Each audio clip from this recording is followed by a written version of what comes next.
Hi, I'm Tinny from Mini Bull Design, and today I'm actually caught up, so I have some free time to do video and just basically mess with people's minds.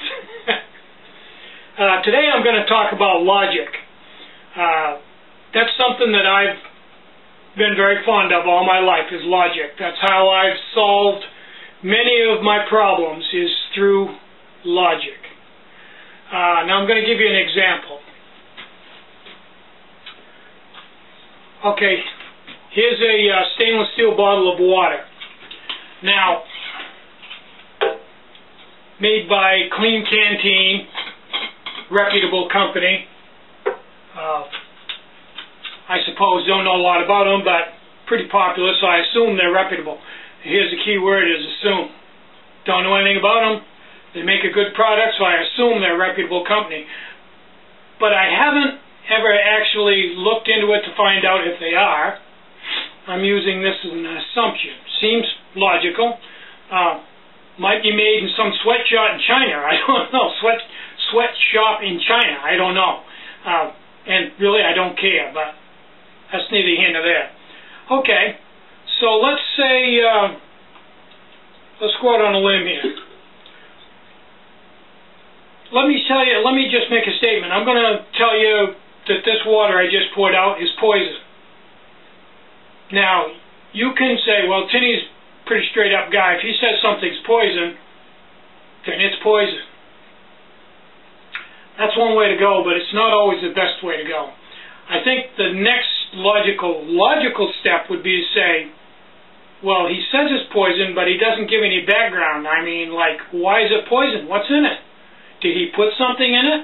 Is he saying the bottle makes it poison? How much poison is in it? Is there enough poison in it to hurt you? Is it mildly poison? If he drinks it, will it kill him?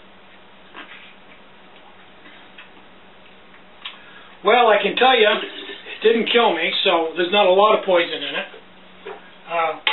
But my point here is, if I give you no background at all and you just take it at face value, you're really wasting your time and everybody else's time.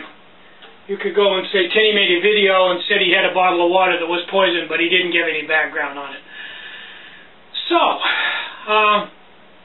when somebody, and I've noticed the ads on TV that they say that all plastic bottles are poison, and they're selling these stainless steel bottles, not the Clean Canteen, but an Eco Canteen or something like that. Once again, just like I just did, they give absolutely no background whatsoever. They don't say, how poison is it? They don't say how much of that poison it would take to harm you. I mean, like, does it have BPA in it, and is BPA poison? I don't know whether it is or not. And how much BPA does it have in it? Does it have just enough to say it has it in it and would never hurt anybody? It's like most of your food has rat hair in it.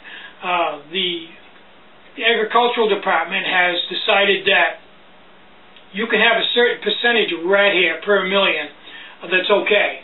So if I told you that your Spam had rat hair in it, I'd probably be fairly accurate.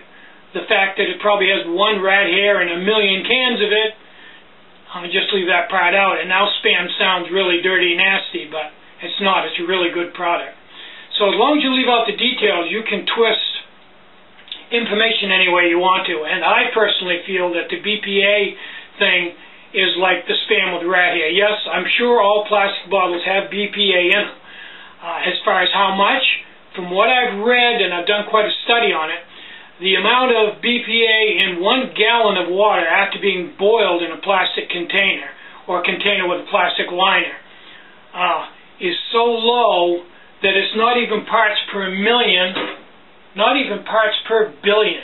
It's like some nano measurement that's, unless you have a really high-tech lab, you can't even detect the amount of BPA in water that's been subjected to plastic.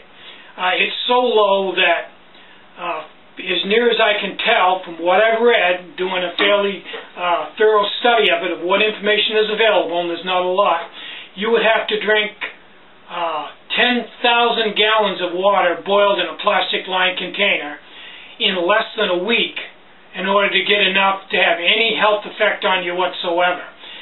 And also something else that they leave out that I've read, and I have no way to back this up other than I've read it in some fairly reputable places, which could be lying, is that BPA is flushed from the body fairly quickly. It's not like a heavy metal. It doesn't accumulate. So even if you do get BPA, it's flushed through your system within 3 days. It's gone. So you'd have to drink 10,000 gallons of boiled water in